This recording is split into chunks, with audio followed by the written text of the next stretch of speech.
Père Firas, le diocèse de Jérusalem s'étend sur quel territoire? Alors, le diocèse de Jérusalem, c'est vraiment unique dans le sens où euh, de- géographiquement, il est reparti sur 4 pays. Il y a Israël, la Palestine veut dire la Cisjordanie et Gaza, la Jordanie et l'île de Chypre. Et vous entendrez, chers auditeurs, le Père Firas ou moi-même vous parler de temps en temps du patriarcat de Jérusalem, du patriarcat latin de Jérusalem. Père, ça veut dire quoi, patriarcat latin? Alors, parler de patriarcat latin, il y a 2 mots à expliquer, à mon avis. D'abord, patriarcat. Un patriarcat, on sait dans l'histoire, il y avait 5 patriarcats dès les premiers siècles, avec Constantinople, Antioche, Alexandrie, il y avait Rome aussi, et Jérusalem. J'espère que je n'ai pas oublié une, 5. Et patriarcat, c'est une église fondée par l'un des apôtres, dont l'évêque s'appelle patriarche, de pater en grec, c'est-à-dire le père. Voilà, tout simplement. Donc, c'est une église très vieille, très ancienne, fondée vraiment au temps des apôtres. Jérusalem, c'est un patriarcat fondé selon la tradition avec son premier évêque, c'était le Saint Jacques. Hein. Et on parle de patriarcat latin qui était fondé lors des croisades. Quand les croisés sont arrivés ici, c'est un peu débatté. Il y a plusieurs versions, mais la version en tout cas latine dit que les croisés, quand ils sont arrivés à Jérusalem, il n'y avait plus un évêque oriental. Donc simplement, ils ont mis un évêque des leurs, qu'ils ont appelé un patriarche latin, et c'était au temps du royaume latin de Jérusalem. Et ce patriarcat latin a disparu de Jérusalem à la fin des croisades. Et c'est franciscains qui vont assurer la présence latine en Terre Sainte jusqu'au retour du patriarche latin au 19e siècle, au milieu du 19e siècle, avec ce qu'on appelle la restauration du patriarche. Père, s'il y a un patriarche pour les latins, est-ce que ça veut dire qu'il y a un patriarche pour des chrétiens ici qui ne seraient pas comme nous, catholiques romains? Alors, il y a 13 églises officielles en Terre Sainte. Et il y a surtout le patriarcat grec orthodoxe. Et donc, c'est la première église au niveau du nombre en Terre Sainte, c'est les Grecs orthodoxes. Il y a le grec catholique. Ensuite, il y a les latins. Et donc, il y a un patriarche pour l'église orthodoxe. Et les autres églises orientaux, ils ont plutôt, comment dire, des vicaires, on appelle ça, au patriarcaux, je pense, exarques, enfin, il y a mais pas des patriarches. Et au sujet justement de donc les 13 églises pour les amateurs de détails, je vais vous les nommer. Il y a les Grecs orthodoxes, dont en miroir les Grecs catholiques. Ce sont des orthodoxes et des catholiques dont la langue de liturgie est traditionnellement le grec.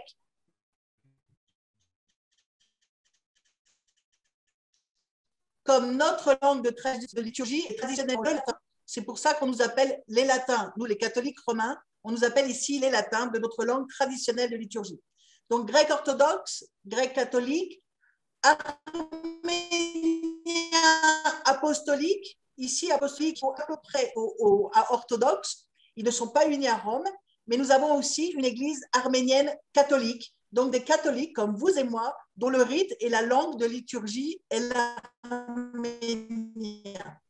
Nous avons également des Syriaques orthodoxes, donc pas unis à Rome, langue de liturgie le syriaque, mais nous avons aussi des Syriaques catholiques, des catholiques comme vous et moi, ils sont unis à Rome, hein, dont la langue de liturgie est le syriaque. Nous avons également des maronites. Les maronites sont des catholiques. Leur langue traditionnelle de liturgie est l'arabe et l'araméen. Nous avons aussi des églises qui nous viennent d'un petit peu plus loin, comme l'Éthiopie, l'église Tawadou orthodoxe, qui est donc une église orthodoxe d'Éthiopie. Nous avons bien évidemment nos frères coptes, qui sont cousins germains des Éthiopiens. Les coptes de Jérusalem, il n'y a qu'une représentation, un patriarcat, un exarcat patriarcal copte orthodoxe. Sachez que dans le monde, et notamment en Égypte, qui est un pays mitoyen ici, il y a des coptes orthodoxes et des coptes catholiques, donc des catholiques dont la langue traditionnelle de liturgie est le copte. Nous avons également des églises issues des réformes avec les églises luthériennes et anglicanes. Et je pense que j'ai dû nommer tout le monde. Donc, grec-catholique, grec-orthodoxe, syriaque-catholique, syriaque-orthodoxe, arménien-orthodoxe, arménien-catholique, maronite, latin, copte, éthiopien, luthérien, anglican, et j'en ai peut-être quand même oublié une qui va, les Chaldéens, qui ont une représentation à Jérusalem et qui sont ici catholiques. Ça fait beaucoup d'églises, frère Firas, beaucoup de confessions chrétiennes. Pour combien de chrétiens en Terre Sainte, qui est un territoire qui géographiquement est de la même superficie que la Bretagne? Vous prenez les 4 départements bretons et vous avez la superficie d'Israël et la Palestine réunies. Combien de chrétiens sur ce territoire, Père Firas? Alors, parlons sur la Terre Sainte dans le sens donc strict, la Palestine, Israël. On parle de 130 000 chrétiens dits palestiniens, donc arabes d'Israël, qui ont la nationalité israélienne, qui sont surtout en Galilée. Il y a aussi à côté de Tel Aviv, dans la ville de Jaffa. Et ensuite, mais on parle de 130 000 sur 9 millions d'habitants dans le pays, en Israël. Ensuite, il y a 40 000 chrétiens palestiniens en Palestine, stricto sensu, la Cisjordanie, dont 1000 à Gaza, où je suis là ce soir, et pour 3 jours d'ailleurs, avec le patriarche en visite pastorale. Et ce nombre, donc 40 000 en Palestine, on parle de 5 millions d'habitants dans ce pays, dont la majorité, c'est des musulmans. Il y a 3 millions en Cisjordanie et 2 millions à Gaza. Il y a ensuite 10 000 chrétiens qui habitent Jérusalem. Voilà. Donc, en tout, on parle de 180 000 chrétiens dans toute la sens strict et 150 000 des migrants qui arrivent en pays, les Philippines, les Indes.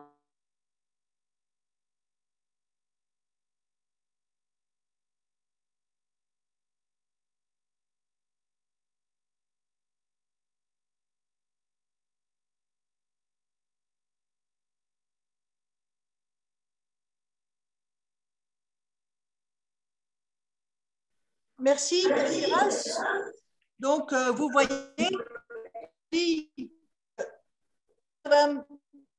chrétiens, palestiniens, arabes, qui vivent sur les territoires d'Israël et de la Palestine, avec 150 000 chrétiens, comment dirais-je, migrants.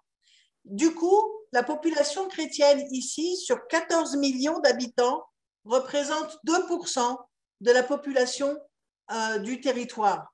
C'est vous dire combien le christianisme est ici minoritaire.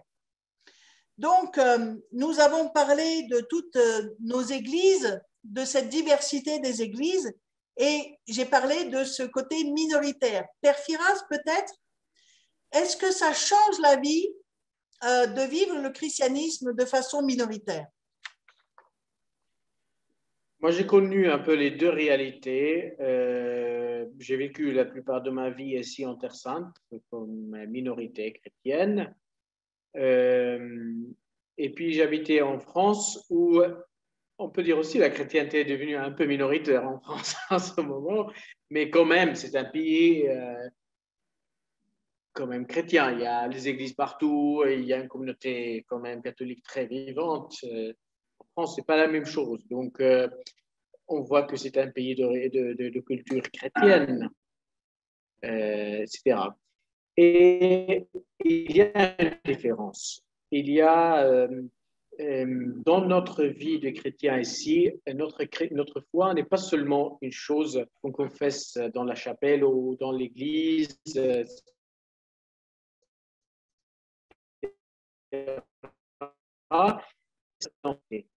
et notre identité avec laquelle nous entrons en relation avec tous les restes des habitants de cette terre. Donc, la deuxième question qu'on me pose normalement ici dans ce pays à une personne qu'on vient de rencontrer, après, comment tu t'appelles, quelle est ta religion? C'est tout à fait ordinaire et même nécessaire parfois de le savoir ici. C'est comme ça. En France, je ne poserai jamais la question quelle est ta religion, par exemple. On commence par demander comment tu t'appelles, etc. Peut-être on arrivera, si on fait une certaine amitié, à savoir quelle est la foi de cette personne. C'est très différent, vous voyez. Ça, c'est juste un petit exemple.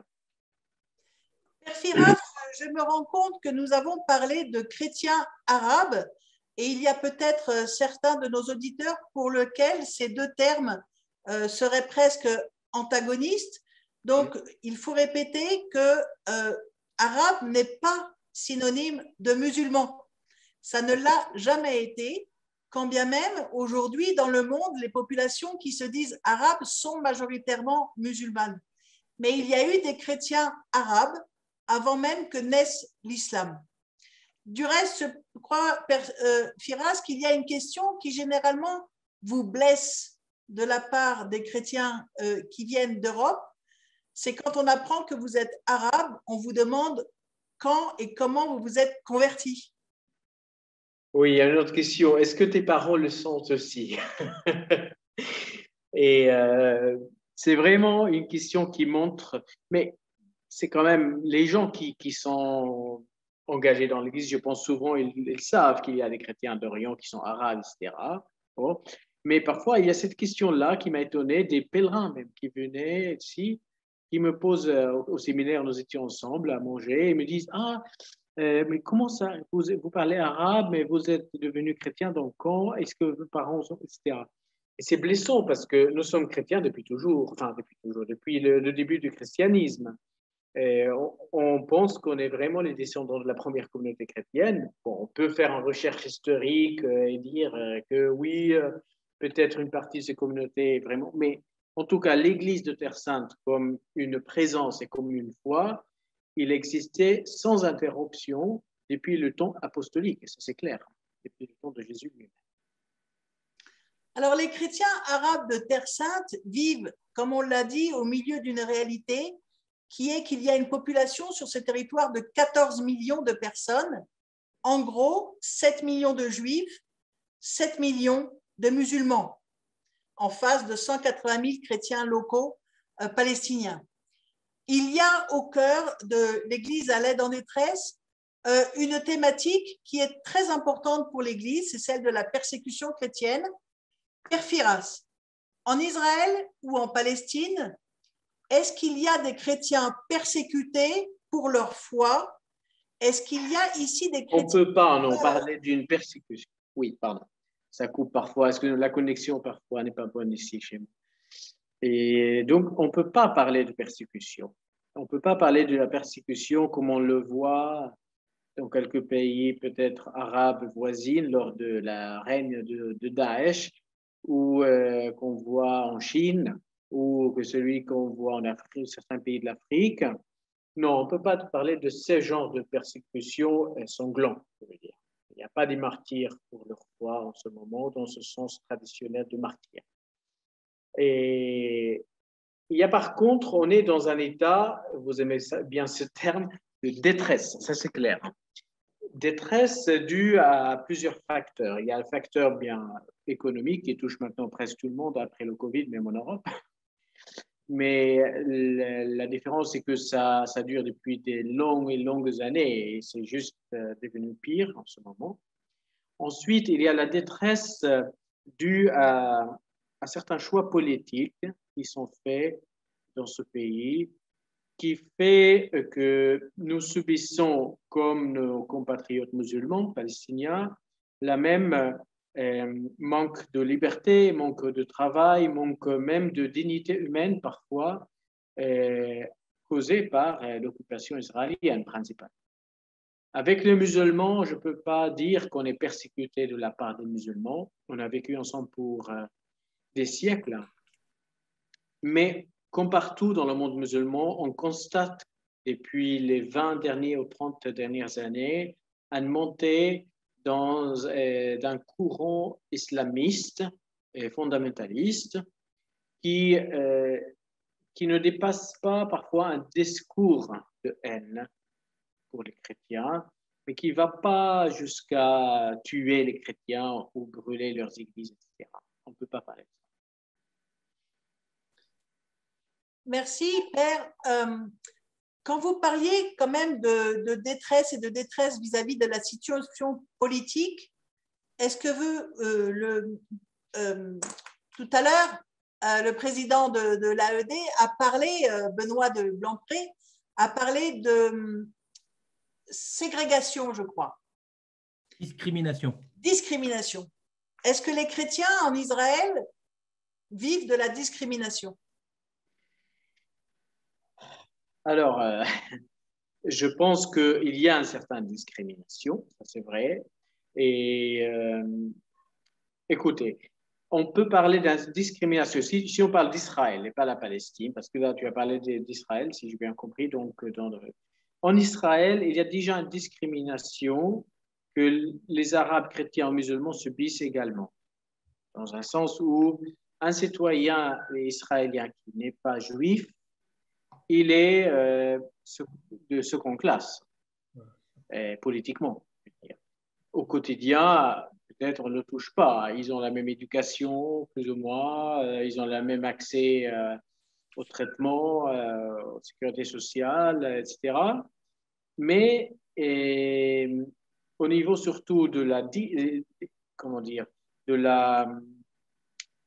gouvernement, de la vie politique, des droits politiques, il y a une discrimination, c'est clair. Et il suffit de voir les derniers événements qui se sont aussi passés en Israël et comment la police israélienne a traité les situations quand les victimes étaient un arabe ou les victimes étaient un juif. C'était tout à fait deux manières de traiter la situation différente. Bon. Mais ça s'applique aussi pour les musulmans. Et il y avait un problème il y a quelques années avec les écoles en Israël. Les écoles chrétiennes en Israël. Vous savez, le gouvernement israélien paye les écoles privées aussi, mais il voulait couper ou réduire beaucoup ces paiements pour les écoles privées chrétiennes. Et ça a créé une grande tension il y a quelques années. Et on est allé à la rue, on a manifesté, et pour le moment, on a pu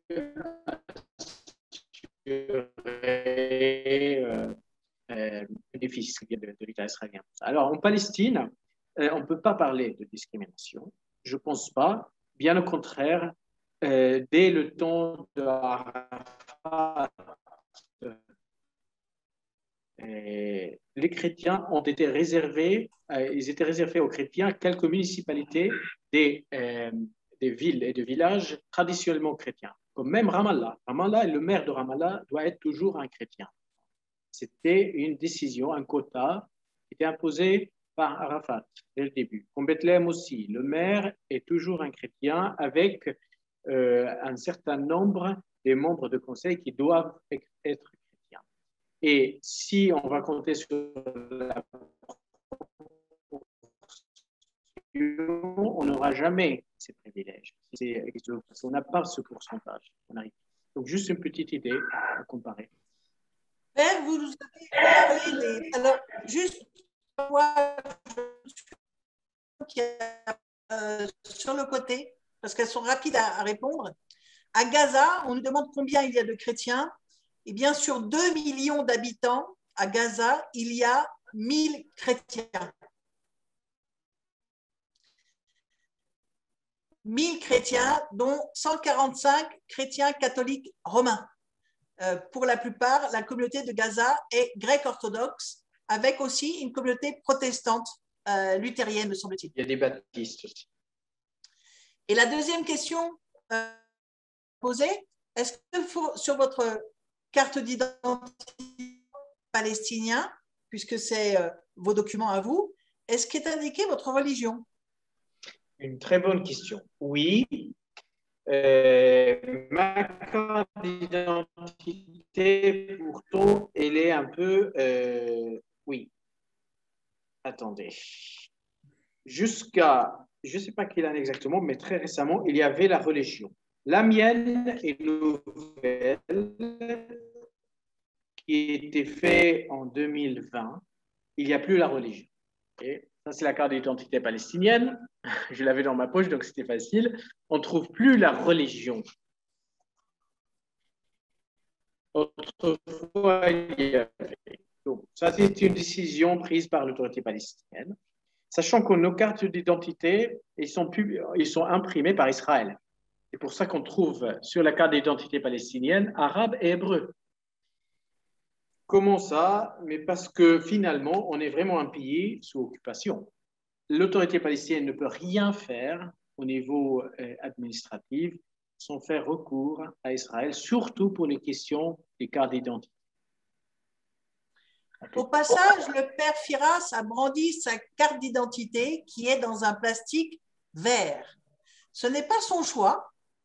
Ça veut dire qu'il est de Cisjordanie, donc des territoires palestiniens occupés. Et donc, quand Israël donne cette carte, elle le donne dans ce protège cahier, quelque part, de taille de la carte, couleur verte, alors qu'un Israélien et un arabe d'Israël aura la même carte d'identité de couleur bleue dans un protège cahier de couleur bleue. Une des deux couleurs de l'État d'Israël. La question de savoir si en Israël il y a la religion sur les cartes d'identité, eh bien, ça va, ça vient. Ça va, ça vient parce que Firas vous a dit qu'en ce moment, il n'avait plus sa religion, mais il l'a eu. Et c'est pareil dans l'État d'Israël, et c'est pour nous, journalistes, un petit peu difficile à suivre. De temps en temps, il y a un ministre au ministère de l'Intérieur qui fait en sorte que la religion soit inscrite. De temps en temps, le ministre ne le conçoit pas comme nécessaire, donc la religion disparaît. Mais il faut savoir aussi qu'ici, il y a beaucoup d'autres éléments qui vont nous permettre de nous distinguer les uns des autres. Ce sont les patronymes, prénoms et noms de famille qui portent dans leurs racines souvent notre identité. Si je vous dis de quelqu'un d'Israël qui s'appelle Israël Cohen ou Moshe Cohen, vous n'aurez pas d'hésitation à comprendre qu'il est juif. Si en revanche il s'appelle Mohamed Nasser, vous pourrez penser à juste titre qu'il est musulman parce qu'il s'appelle Mohamed, mais Nasser pourrait être aussi chrétien. Donc, on a quand même des façons de se reconnaître par nos prénoms, nos noms de famille, et aussi, bien sûr, par nos habitudes vestimentaires, puisque beaucoup d'entre nous affichons sur notre vêtement ou de toutes sortes de manières, comme ici, notre appartenance religieuse. Pour moi, c'est un tatouage, d'autres, ce sera un col romain. Donc ici, on marque le fait religieux avec fierté et je pense que c'est rarement quelque chose qui nous est reproché d'afficher nos religions. Alors, il y a des moments ou des lieux où la friction d'un certain nombre de religieux contre l'autre, d'une autre religion, peut être un petit peu plus problématique, mais il faut bien comprendre que le conflit israélo-palestinien, comme on l'appelle, n'est pas un conflit religieux. Il ne l'est pas, combien même certains partis politiques aujourd'hui voudraient le voir dévier vers cette dimension d'opposition entre le monde musulman et le monde juif, mais en tous les cas, ce n'est pas la race ni le quotidien des habitants de ce pays. Le conflit est uniquement politique et territorial il se base sur la question de la justice et comme l'a dit tout à l'heure le père Firas, de la liberté, de la dignité et de la reconnaissance de l'altérité. C'est vraiment très important de le dire.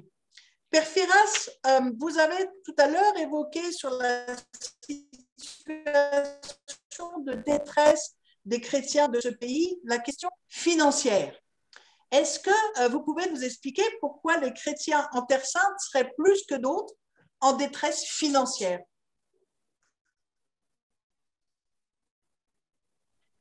Je ne sais pas si on sera plus que les autres dans une détresse financière, puisque la situation est à peu près la même. Mais pour les chrétiens et les musulmans, mais il y a plusieurs raisons. On était toujours dans une situation très précaire économique pendant des années et des années. C'est dû à un système, parfois au manque de travail, et manque d'un système social qui aide les personnes à vivre. Par exemple, on n'a pas une sécurité sociale. On peut travailler toute sa vie en Palestine. En Israël, c'est différent. Je parle de la Palestine, justement.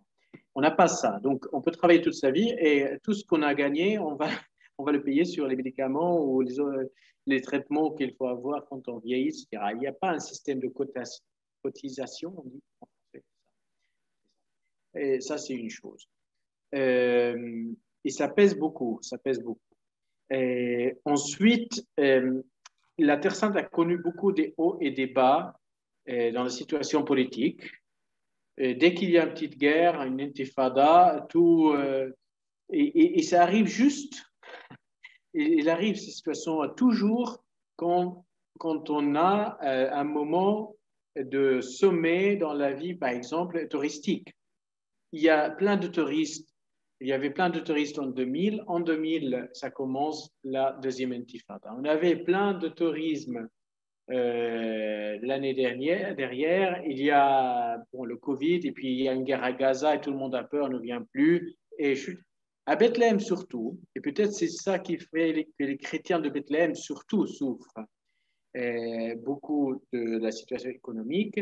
Les chrétiens de Bethléem, la plupart d'entre eux vivent de tourisme et des pèlerins. Ils vivent de ce genre de travail, disons. Voilà. Je parle des souvenir shops, je ne sais pas en français comment on dit ça. Des magasins de souvenirs. Voilà, les magasins de souvenirs, c'est ça, simplement. Et beaucoup travaillent comme guide touristique. Il ne faut pas oublier les hôtels, qui sont la majeure partie des hôtels à Bethléem qui accueillent les pèlerins, sont des hôtels pour des familles chrétiennes. Et tout ça, et à cause des différentes situations politiques, des intifadas, et ensuite cette année avec le Covid, on a des gens qui ont vraiment rien pour vivre. Et au bout d'1 an et demi sans travail, même ceux qui ont pu un peu cotiser, ils l'ont dépensé presque. Alors, je donnerai une précision à ce que vient de nous dire le père Firas. Depuis 1 an, l'État d'Israël a fermé les frontières d'accès à la Terre Sainte. Donc, comme il est le maître de toutes les frontières, quand il ferme les frontières, il ferme aussi bien les frontières d'accès à l'État d'Israël comme à la Palestine, si bien que depuis plus d'1 an, nous n'avons reçu aucun pèlerin. Quand père Firas vous parlait que les chrétiens vivent beaucoup autour de l'industrie du pèlerinage, ça veut dire que depuis plus d'1 an maintenant, ils ont 0 source de revenus parce qu'il n'y a pas de marché de l'intérieur. Aujourd'hui en France, alors que les conditions de Covid s'élargissent, que vous pouvez à nouveau voyager, que le président incite les Français à passer leurs vacances en France pour restaurer l'économie du tourisme en France, eh bien, il n'y a pas ce marché de l'intérieur ici qui permettrait à des Israéliens d'aller passer des nuits dans les hôtels chrétiens de Bethléem parce que on est en conflit. Et même les Israéliens ne sont pas très nombreux à vouloir séjourner dans une hôtellerie chrétienne de la vieille ville de Jérusalem parce que l'hôtellerie en question pourrait ne pas être cachère donc ne pas répondre aux normes de la vie juive, religieuse. Et par conséquent, eh bien, quand on dit qu'on n'a personne, on n'a personne. Et je vois parmi les auditeurs de la rencontre de ce soir une sœur Anne Missoff, qui fait partie de la congrégation des sœurs de Nazareth, qui est à Nazareth.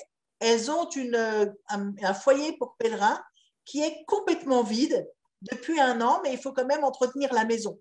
Donc, vous voyez, c'est un des aspects pour nous du Covid. Il a été particulièrement dur pour la communauté chrétienne qui vit en vase clos et sans aucune entrée depuis 1 an. Pour autant, Père Firas, qu'est-ce que le diocèse a essayé de faire pendant ce temps du Covid pour les chrétiens?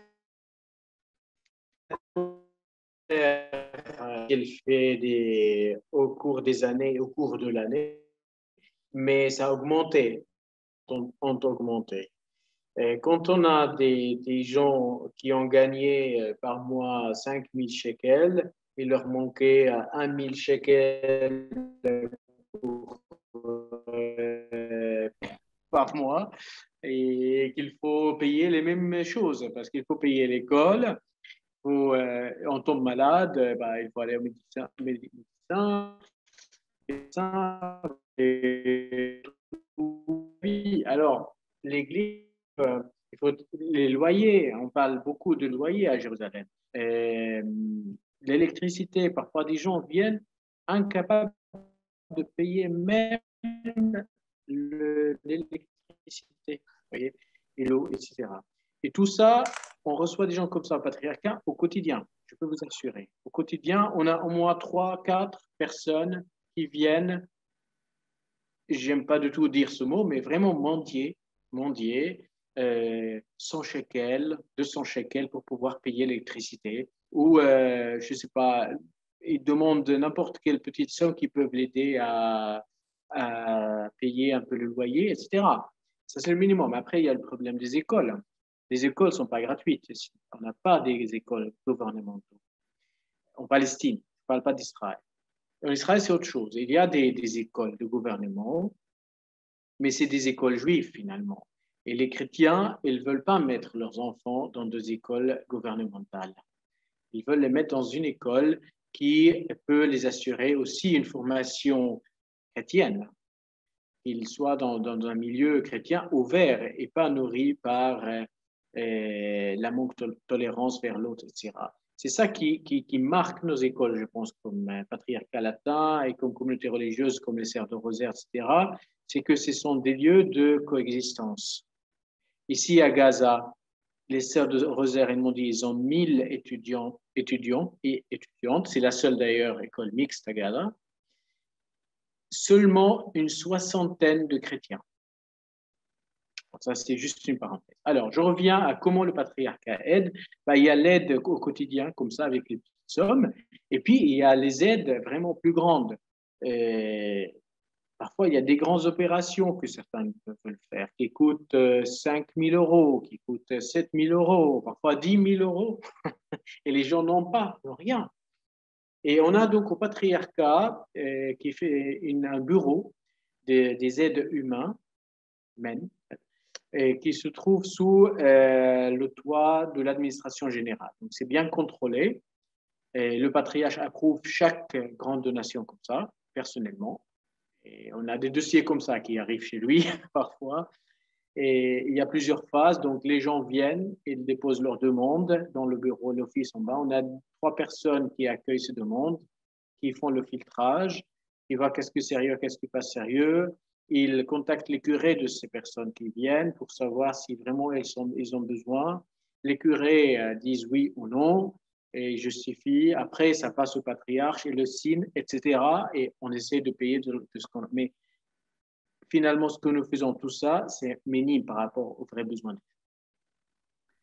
Juste, et pour rappel, comment dirais-je, en Cisjordanie, en Palestine, donc je vous redis, il n'y a pas de sécurité sociale pour les gens et il n'y a non plus pas de système ou quasi pas de système de retraite, ou en tout cas un système de retraite tout à fait précaire à la fin de votre travail dans une entreprise, on va vous donner un certain nombre d'années de salaire et débrouillez-vous avec ça, que vous viviez 10 ans après l'âge de la retraite ou 40 ans après l'âge de la retraite. Donc, c'est très précaire, ce qui veut dire qu'on a beaucoup aussi de personnes âgées qui sont en situation tout à fait délicate et par conséquent, généralement, elles sont prises en charge et ça, c'est le côté très beau de cette culture. Les personnes âgées sont prises en charge par leur famille pour l'essentiel, même si nous avons en fait 3 maisons de retraite en Palestine et une maison de retraite chrétienne en Israël. Parce qu'en général, c'est les familles qui prennent en charge leurs anciens. Père, vous nous avez parlé justement du travail dans les écoles, mais j'aimerais que vous reveniez un petit peu sur cette dimension que vous évoquez de l'école comme passerelle de vie commune. C'est donc bien une passerelle de vie commune entre musulmans et chrétiens dans les écoles. Oui, Mariam, tout à fait.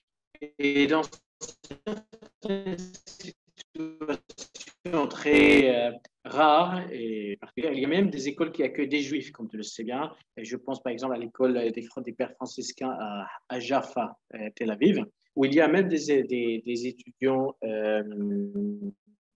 juifs qui fréquentent, parce que la langue là-bas, c'est aussi la langue hébraïque, ils utilisent la langue hébreu pour l'enseignement. Autrement, en Galilée comme en Palestine, dans les milieux arabes, les écoles, c'est en arabe. Donc, les Arabes, les chrétiens ou musulmans. Et c'est un vrai lieu de coexistence au quotidien où les enfants passent ensemble vraiment au moins 7 heures par jour, côte à côte. Ils mangent ensemble, ils étudient ensemble, ils font des exercices ensemble, ils parlent ensemble. Et puis, il y a plein d'activités en dehors aussi de l'école qu'ils font ensemble, finissent par se visiter à la maison, etc. Une chose qui est impossible dans notre société où chaque communauté religieuse presque, et surtout nous les chrétiens, on tente de vivre dans un petit ghetto communautaire. Par exemple, moi j'habite dans une ville, enfin ma famille habitait dans une ville à côté de Bethléem, qui s'appelle Béjala. Ça c'est ma ville natale. Béjala, il est maintenant à 70% chrétien. Quand j'étais jeune, c'était plus, c'était je pense 85% chrétien. Mon école chrétienne, luthérienne allemande, et il y avait dans ma classe 2 musulmans sur 30 élèves. Bon, donc moi je ne peux pas parler dans cette école-là de coexistence, parce que tout mon classe était chrétien, tout mon quartier était chrétien. J'étais élevé dans un milieu plutôt très chrétien. C'est une ville un peu unique. Enfin, ce n'est pas la réalité qu'on trouve dans d'autres villes et villages de Terre Sainte. Ramallah, plus que la moitié des élèves, c'est des musulmans. Maintenant, l'école où j'étais, où il y avait 3 musulmans dans la classe, c'est 50% maintenant musulmans dans chaque classe. La situation a changé parce que aussi beaucoup de chrétiens immigrés, beaucoup de nouvelles écoles, ils ont ouvert des nouvelles écoles aussi où les chrétiens envoient leurs enfants, etc. Mais en tout cas, c'est un lieu vraiment de coexistence et je pense que c'est très important. Je voudrais préciser que les écoles chrétiennes en Palestine ou en Israël ont l'impression d'être parmi les meilleures écoles du pays, y compris les écoles chrétiennes devant les écoles juives dans l'État d'Israël, si bien que, en fait, les écoles chrétiennes se trouvent en situation de former l'élite du pays, l'élite chrétienne et musulmane. Et c'est vraiment important de former cette élite musulmane. Vous allez sourire, peut-être un peu jaune, mais dans l'école du Rosaire de Gaza, où se trouve le père Firas ce soir, il y a les enfants de toute l'élite du Hamas, donc qui est un parti politique religieux islamiste. Juste derrière moi. Tous les islamistes ils mettent leurs enfants dans des écoles chrétiennes où les sœurs du Rosaire ne cachent pas la couleur de l'évangile. Et je vois, Père Firas, que l'heure tourne. Alors, je voudrais évoquer avec vous et pour nos auditeurs une petite phrase dont nous avons parlé, parce que nous avons parlé des difficultés que peuvent rencontrer les chrétiens de ce pays. Et on a entendu, et vous avez entendu comme moi, un certain nombre de gens qui parlent toujours de l'église de Terre Sainte comme de l'église du Golgotha et de l'église qui est toujours crucifiée. Mais vous avez envie d'apporter, je crois, un bémol. Oui, on a déjà discuté de ça, je me souviens l'autre jour. Et il y avait une personne quand même importante, je ne peux pas dire duquel moi je ne pense pas qu'il fallait attendre cette expression-là. En tout cas, elle disait, nous, Jérusalem, nous sommes l'église de Golgotha, nous sommes l'église de souffrance, et nous, etc. Mais à un moment, il dit, mais arrêtez, on est aussi l'église de la résurrection où on vénère aussi le tombeau vide. Le tombeau vide, c'est un signe éclatant, pas pour quelqu'un qui croit à la résurrection, que le dernier mot n'était pas pour la mort, et n'est jamais pour la mort d'ailleurs, mais pour la vie. Et cette réalité, cette vérité de la foi chrétienne, qui est la résurrection du Christ, et on la touche au quotidien dans ce pays. On la touche au quotidien, on touche toujours parmi tous ces signes de mort, des signes d'une vie qui est germinée. Je le vois même à Gaza. Et à Gaza, je le vois encore plus parce que parfois on dit le contraire. On dit dans une page toute blanche, on voit facilement le point noir. Et aussi dans une page toute noire, on voit facilement le point blanc. Et il y a des signes de foi énormes ici. Rien que voir le sourire ici autour de nous, de ces enfants qui n'ont rien à Gaza. Ils n'ont absolument rien. Rien qui peut leur pousser à vraiment sourire de leur part. Mais il y a un vrai sourire, il y a une certaine paix du cœur très très forte que je touche ici, et c'est peut-être dû à cette vie communautaire qu'ils mènent ici, comme une petite paroisse, et qui donne cette joie que beaucoup des gens dans les pays où on vit dans de grandes villes,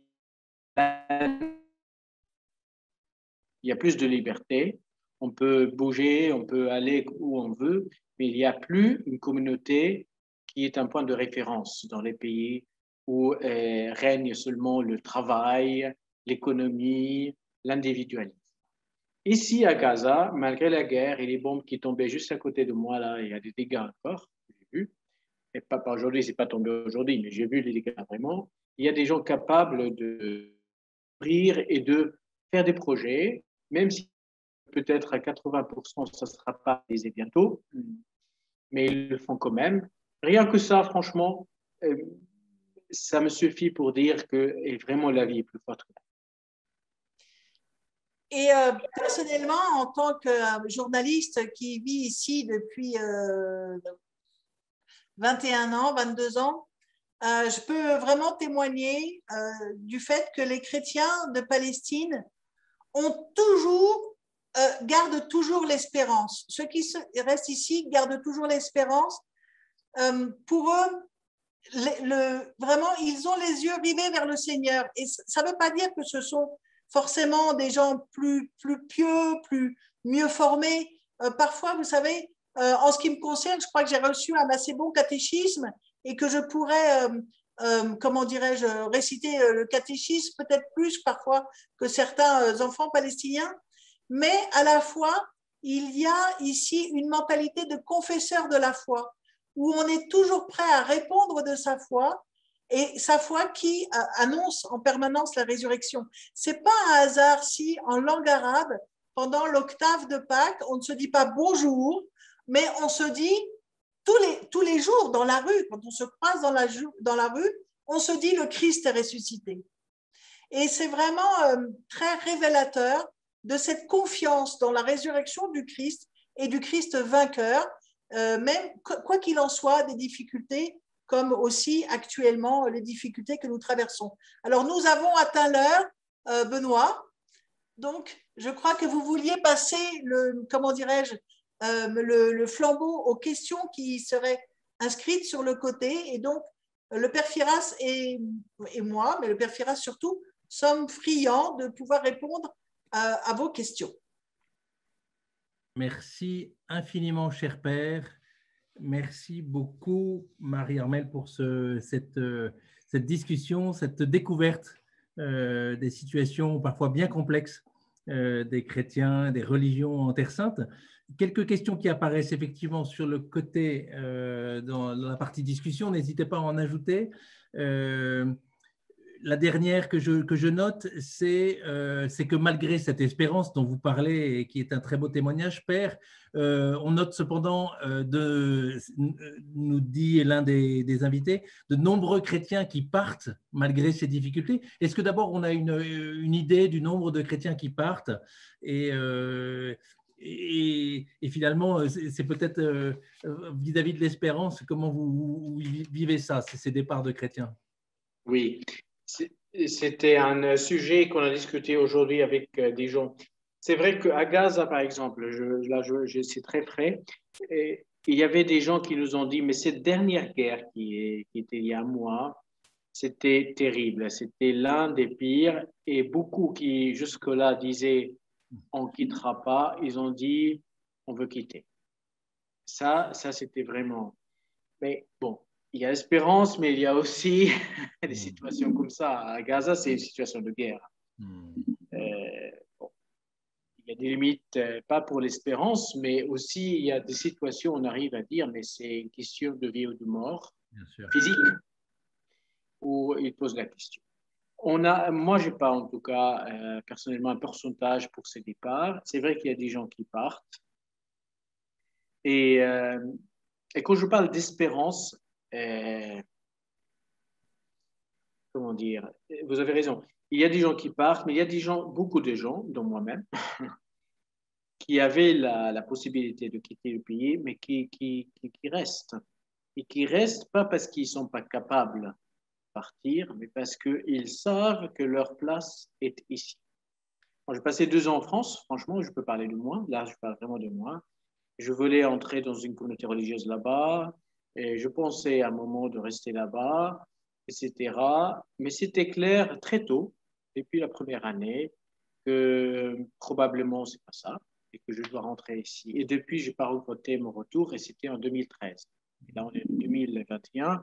Je suis rentré au séminaire après, etc. Continué. Et chaque jour, je touche la vérité, et surtout en venant ici à Gaza, que le Seigneur me veut ici. Voilà. Et il y a pas mal de gens aussi qui pensent comme ça. On ne peut pas obliger tout le monde à penser comme ça, sûr. Et vous appuyez Père, la remarque de Catherine qui dit que les chrétiens en Terre Sainte ont une mission particulière. Ça, c'est clair. Une mission particulière au nom de nos confrères chrétiens du monde et au nom simplement de notre foi chrétienne.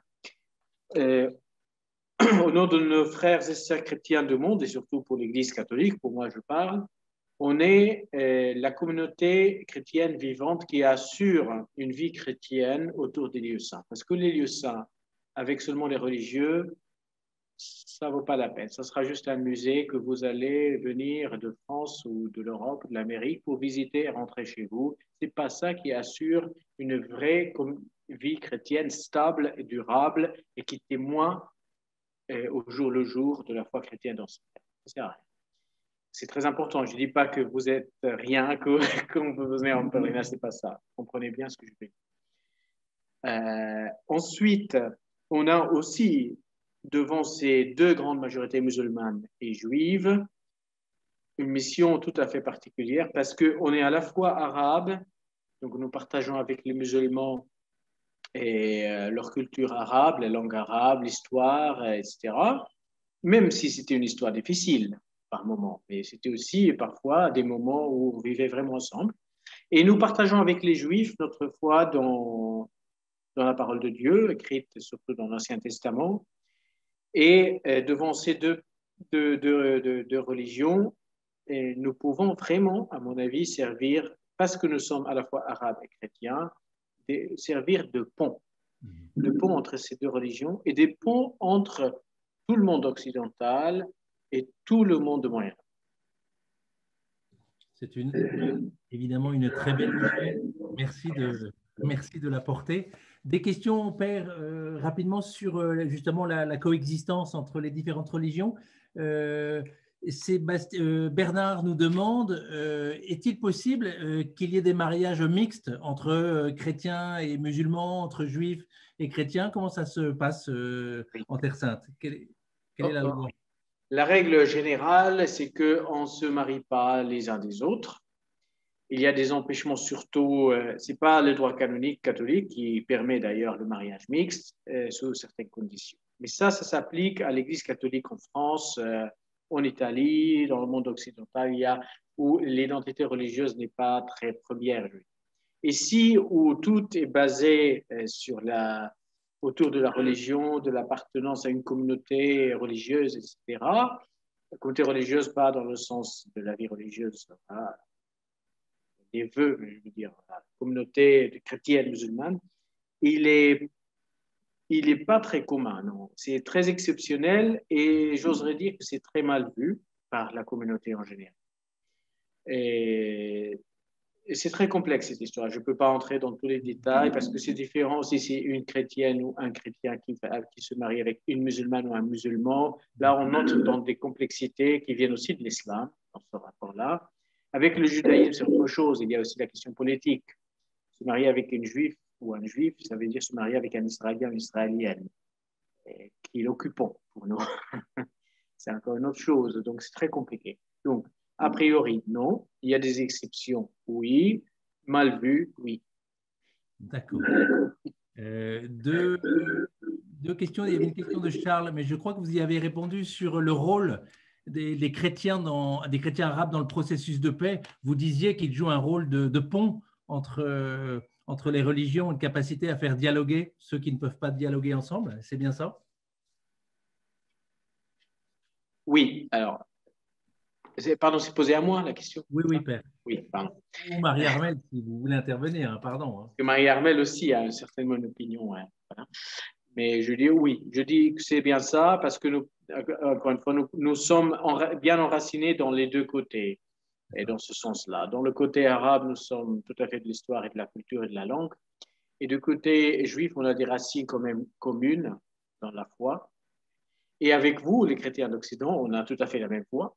Et parfois un peu on partage beaucoup d'éléments culturels puisque nos écoles chrétiennes, ils enseignent beaucoup des langues étrangères. Et souvent, l'anglais, c'est toujours là. Il y a des écoles aussi qui enseignent le français. Et du coup, même techniquement, c'est plus facile pour les chrétiens ici de communiquer avec le monde occidental. Il y a une autre... Pardon, Marie. Je serais prudente sur la notion de pont. Il y en a et ils sont nécessaires. En tous les cas, je pense que si les chrétiens sont un pont, c'est dans leur engagement pour la vérité des histoires de chacun, des narratifs de chacun. Comme chrétiens, quand on parle de l'esplanade sur laquelle aujourd'hui on voit des mosquées, on ne peut pas nier qu'il y a eu un temple, puisque notre foi nous fait voir Jésus qui enseigne dans ce temple, qui est circoncis là, qui est accueilli par Siméon. Donc, je pense que les chrétiens ici, quand ils sont palestiniens, souffrent de la situation que souffrent tous les Palestiniens. Ils sont discriminés de la même manière dans les territoires occupés ou dans l'État d'Israël. Mais ils sont plus attentifs à la vérité de l'autre dans son altérité. Et c'est en ceci qu'ils sont un pont, et c'est en ceci que leurs écoles sont extrêmement importantes à entretenir et à soutenir, parce que les chrétiens cherchent à être vrais, bien dans leur pompe, bottes de chrétiens, et du coup, ils n'ont pas peur de la différence du juif ou du musulman. De ce point de vue-là, ils ont vraiment un rôle, j'allais dire, exemplaire. Mais politiquement, ils souffrent comme les copains. Ce que vous dites, Marie-Armelle, c'est quelque chose qu'on retrouve dans beaucoup de pays dans le monde, où ces chrétiens, effectivement, n'ont pas peur de dialoguer, n'ont pas peur d'accueillir la vérité. Et donc c'est vraiment une situation qu'on retrouve aujourd'hui dans les pays du Sahel ou en Asie. Donc je suis touché d'en entendre parler ce soir. On est témoin de cette attitude des chrétiens dans beaucoup de pays dans le monde.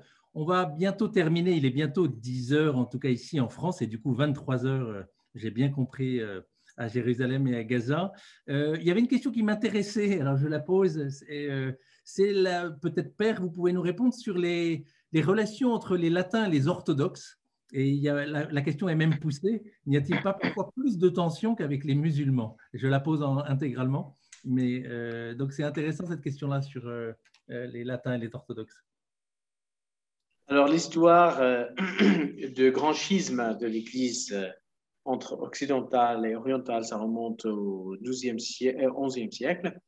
Mais je pense qu'à l'époque, puisqu'il n'y avait pas les Facebook et tout, il y a des gens qui sont morts sans savoir qu'il y avait un schisme qui s'est passé, etc. Mais en tout cas, et les tensions, je peux dire que c'est beaucoup moins qu'autrefois. Il y a vraiment ce mouvement œcuménique qui a aidé depuis maintenant le Concile Vatican II, d'accord, mais ça a commencé un peu plus tard ici. Ça a aidé beaucoup à tisser de l'amitié, de la vraie fraternité. Qu'il y ait des tensions, il y a des tensions même dans l'Église catholique elle-même aujourd'hui, entre les différents courants progressistes, conservatrices, les congrégations religieuses qui se massacraient dans le passé, entre, je sais pas quoi. Ça existe partout, les tensions. Dans la famille, on a des tensions, etc. Mais on ne peut pas parler des mêmes tensions qu'on avait autrefois. On a vraiment développé un dialogue de charité, ce qu'on appelle fraternel, qu'on se rencontre 2 fois par an entre leaders des églises pour se saluer pour Pâques et pour Noël, par exemple. Ça, c'est juste les 2 moments officiels comme ça où on se visite dans ces patriarcats respectifs. Ensuite, il y a la semaine de la prière pour l'unité des chrétiennes. C'est vrai que malheureusement, les orthodoxes sont parfois absents. Les Grecs orthodoxes sont absents de cette... Marie-Armelle connaît bien cette histoire. C'est un peu compliqué parce que les Grecs orthodoxes, il faut dire la vérité, puisqu'on va dire la vérité, ils se considèrent l'Église de Jérusalem. Le patriarche, c'est le patriarche de Jérusalem. Pour eux, les latins, c'est les latins à Jérusalem. Le patriarche des latins à Jérusalem, mais pas de Jérusalem. Voilà, c'est un peu ça. Bon, il y a encore cette mentalité-là, il ne faut pas le nier, mais ça n'empêche pas qu'on collabore quand même beaucoup. Rien que de penser à ces derniers maintenances au Saint-Sépulcre et d'autres aussi collaborations pour les droits des chrétiens par rapport à l'État israélien au Palestine, etc. Donc, voilà, des tensions de temps en temps, mais on ne peut pas dire qu'on est en guerre. Merci, Père. Peut-être une dernière question d'actualité, et puis après, effectivement, il y aura une dernière question sur notre possibilité de revenir comme pèlerin en Terre Sainte. Vous nous direz quand est-ce qu'il vous paraîtra raisonnable que nous revenions. Juste la dernière question d'actualité, Père et Marie-Armelle, c'est une question politique très récente hein, avec Netanyahou. Ici, j'ai suivi l'actualité qui n'est plus Premier ministre, donc il y a des changements. Comment vous voyez ces changements et l'impact de ces changements dans les jours prochains, à l'avenir, pour la Terre Sainte? Quel impact? Alors, je laisse la réponse à Marie-Armelle, qui suit très, très bien. C'est Benjamin Netanyahou qui a suivi ces 12, voire 20 dernières années une politique à marche forcée contre l'établissement d'un État palestinien, a chuté, non pas à cause de sa politique, mais à cause de sa corruption, de ses abus de pouvoir, abus sociaux, etc. C'est ce qui l'a fait chuter. C'est la raison pour laquelle les Israéliens se sont débrouillés pour qu'il ne puisse pas former un nouveau gouvernement en l'envoyant 4 fois de suite aux urnes en 2 ans. Donc, ce n'est pas pour des raisons politiques que Bibi est parti, mais pour des raisons de corruption, d'une espèce de ras-le-bol généralisé de sa personne. est arrivé au pouvoir et nous avons maintenant comme Premier ministre, puisque ici le président israélien, c'est un titre honorifique et non pas fonctionnel. Ici en Israël, il y a par conséquent maintenant comme Premier ministre Naftali Bennett. Naftali Bennett est sur l'échiquier politique israélien beaucoup plus à droite que Benjamin Netanyahou. Donc, c'est un petit peu pour nous l'extrême droite, c'est pas un petit peu, c'est l'extrême droite qui est au pouvoir maintenant dans l'État d'Israël, mais une extrême droite qui, pour des raisons techniques, a dû absorber dans son gouvernement l'extrême gauche, d'une part, et d'autre part, quelques, comment dirais-je, couleurs variées de l'échiquier politique israélien, jusqu'à intégrer un mouvement musulman, islamiste, pas radical, mais quand même sérieusement islamiste, et qui éventuellement a eu parfois à la limite des propos antisionistes. Donc, un ministre d'un État hébreu qui a parlé contre l'existence même de l'État d'Israël. C'est vous dire que c'est très hétéroclite, quoi. C'est un petit peu comme si on mettait ensemble du Macron, du Mélenchon, du Marine Le Pen, un petit peu plus d'extrême gauche encore, et puis un petit peu de LR ou centriste ou socialiste qui aurait voulu s'y joindre en se disant c'est super, on a tout le monde, ça va marcher. Eh bien, vous êtes bien placé en France pour savoir qu'il y a des susceptibilités dans les programmes ou entre les personnes qui fait qu'en fait, on part sur la base d'un gouvernement qui est extrêmement bancal et dont le Premier ministre a déclaré qu'il voulait annexer 60% des territoires palestiniens, donc tuer définitivement la question de la naissance d'un État de Palestine. Alors, est-ce que c'est mieux? On ne sait pas, mais qui vivra verra, parce qu'on sait de toute façon même pas combien de temps ce gouvernement va tenir. Voilà. Mais je rebondis tout de suite sur le fait que je vais vous dire un tout petit détail. J'ai un Palestinien qui travaille du reste avec le père Firas au patriarcat latin, a dit « Mon grand-père est né pendant l'Empire ottoman. Mon père est né pendant le mandat britannique. Je suis né pendant l'occupation de Jordanie. Mes enfants sont nés pendant l'occupation israélienne. Tout peut encore arriver. » C'est un bon résumé. Donc, la politique, soyons confiants dans le Seigneur et la politique, on verra bien ce qui se passe, on fera avec. C'est pas gagné, comme dit l'un de nos auditeurs. Et Marie-Armelle, beaucoup d'entre nous désirons venir en Terre Sainte en pèlerinage pour le travail. Qu'est-ce que vous nous conseillez? Est-ce qu'aujourd'hui les frontières sont ouvertes? Est-ce qu'on peut programmer des pèlerinages et c'est même certainement nécessaire pour les communautés religieuses? Vous l'avez évoqué tout à l'heure. Quels sont vos conseils pratiques? Alors, je ne pourrais véritablement vous donner des conseils pratiques que quand l'État d'Israël élargira un petit peu les données qu'il a rendues possibles. Officiellement, l'État d'Israël a réouvert ses frontières aux groupes de pèlerins vaccinés.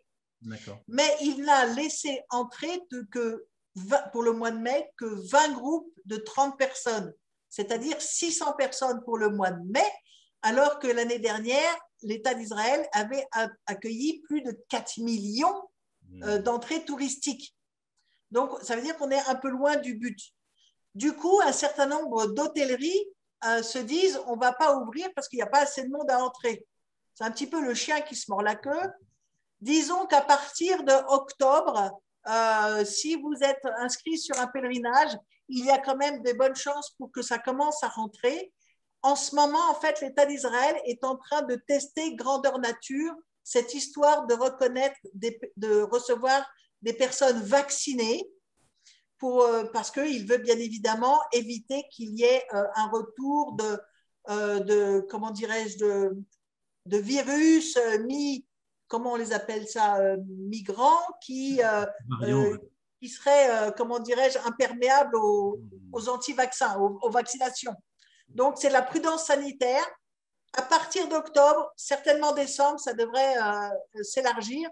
En tout cas, à partir du mois de juillet, a priori, les touristes individuels vaccinés seraient autorisés à revenir de nouveau dans le pays. Ça change de semaine en semaine. Disons qu'on va vers le mieux. Et qu'est-ce qu'on sera content de vous accueillir. Marie-Armelle, Père, on sera absolument ravis de venir à vos côtés et que vous nous fassiez de plus près. Vous avez donné ce soir un avant-goût. Merci infiniment pour ces éclairages d'une actualité complexe, d'une histoire complexe, mais que nous avons toujours à cœur d'essayer de mieux comprendre pour sortir un peu des clichés et pour rapprocher de plus près la vérité des situations. Donc, merci infiniment. Deux choses, avant que le Père, peut-être que nous pourrions réciter un Je vous salue Marie tous ensemble, et puis recevoir, Père, votre bénédiction pour prier pour nos frères de Terre Sainte et les porter leur espérance, soutenir leur espérance dans la prière. Un petit mot sur les projets. Je vous souhaitais souligner une initiative. Vous avez évoqué, Marie-Armelle, la situation des communautés religieuses qui, pendant le confinement, n'ont reçu plus aucun pèlerin, et du coup c'était pourtant une ressource essentielle pour leur vie, et une initiative d'amis de Terre Sainte, notamment Charles Rodeau, qui a monté une journée de vente de produits monastiques pour permettre aux communautés, comme il le dit, de renflouer leurs caisses en vendant les produits qu'elles n'ont pas pu écouler pendant l'année. Donc si vous souhaitez acheter ces produits ou soutenir ces communautés, je crois, Marie-Armelle, que sur le site de Terre Sainte Magazine, on peut retrouver un lien où vous pouvez soutenir ces communautés. Alors, on ne peut hélas pas acheter les produits parce que le fait d'envoyer les produits coûterait trop cher. En fait, le prix des produits, c'est l'artisanat, donc c'est déjà d'emblée plus cher. Si en plus on l'expédie, ça reviendrait très très cher le litre d'huile d'olive quand même. En revanche, on peut faire un don parce que notamment les communautés monastiques de Terre Sainte, c'est surtout elles qui ont été touchées, les carmélites, les clarisses, les bénédictins, les bénédictines, les sœurs des béatitudes, les sœurs de l'Emmanuel, etc. Vraiment, non, zéro entrée depuis 1 an, et les frais courants continuent de venir. Donc, il se trouve que les communautés qui d'habitude soutiennent les chrétiens d'Orient, les chrétiens de Terre Sainte, en les employant, en leur donnant de l'argent, en faisant des dons pour l'église de Terre Sainte, eh bien, ces communautés qui sont un petit peu le baromètre de la bonne santé de la communauté locale de Terre Sainte, elles-mêmes sont en difficulté. Alors, nous avons lancé une collecte en ligne pour leur venir en aide, et vraiment, Benoît, je suis très reconnaissante à l'AED de faire référence à cette collecte, puisqu'il y a 2 institutions qui nous ont permis de collecter l'argent en ligne, qui sont les Chevaliers de l'Ordre équestre du Saint-Sépulcre et le Secours catholique, parce qu'il a une maison à Jérusalem.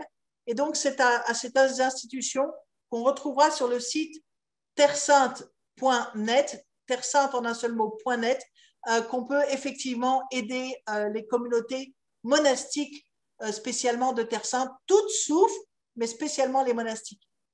Merci encore, merci. Je vous en prie, Marie-Armelle, merci beaucoup pour cette initiative et à tous ceux qui l'ont portée. Je crois que nous travaillons tous au service de nos frères chrétiens, quelle que soit l'organisation, et c'est aussi notre rôle à chacun de faire connaître les initiatives, les belles initiatives au service des communautés chrétiennes. L'essentiel, c'est que les dons puissent parvenir à ces communautés et les aider à vivre. L'AED également soutient notamment beaucoup en Terre Sainte l'aide à la subsistance des communautés chrétiennes pour leur permettre de vivre, et encore plus pendant ce temps de Covid. Et nous soutenons, chers bienfaiteurs, grâce à vos dons, aussi beaucoup de projets pour les jeunes, l'évangélisation des jeunes, pour leur acheter des livres, des Bibles, l'Évangile, pour tout simplement qu'ils puissent se former, parce que c'est l'avenir de la communauté chrétienne en Terre Sainte passe aussi par les jeunes. Donc merci pour tout ce que vous faites, notamment en Terre Sainte, et tout ce que vous ferez à travers toutes les initiatives qu'on a pu vous présenter ce soir. Donc de tout cœur, un très grand merci à chacun. Il est l'heure de nous quitter sans l'AED et puis de toutes les communautés chrétiennes. Père, si je vous propose, si vous l'acceptez, peut-être de réciter un Je vous salue Marie, peut-être en arabe ou dans la langue qui vous paraîtra la plus opportune, et puis de nous apporter votre bénédiction.